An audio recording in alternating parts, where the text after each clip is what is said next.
Guys, okay, so I'm going to try WB. I got this from LukesLocks. There's the keyway. Thank you, Luke. Excuse me. It's a beauty, actually. In fact, let me get this out and show you. The shackle. I think it opens, it moves. Yeah, it's a cracking little lock. Very light shackle on it, which is unusual, but it's I don't know, it's like an old style paddle. It's really good. Okay, I used a Peterson 3 last time, so I'm going to try and replicate. Okay, top of the keyway. Nice, got full control.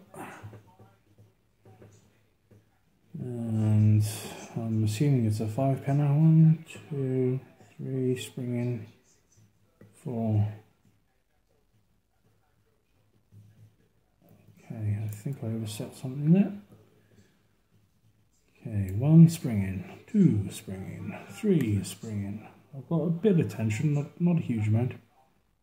Little click on 4. Trying to get under 5.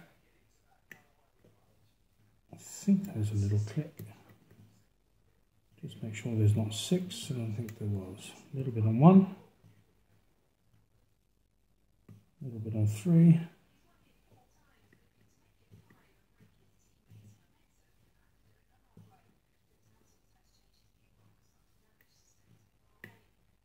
A little bit on 5, a little bit on 2, there we go on 1. Oh, hold on, what's going on here? Yeah, we are open. Okay, that was a bit, I didn't know, it was, I either had a wicked false set or, yeah, no, it seems alright now. So yeah, there is the WB. Not sure of the keyway, not sure if that's an A or not, but yeah, beautiful lock. Thank you ever so much, Luke. Really appreciate that. Does work. Nice one, guys. Take it easy. Catch you soon. Be good.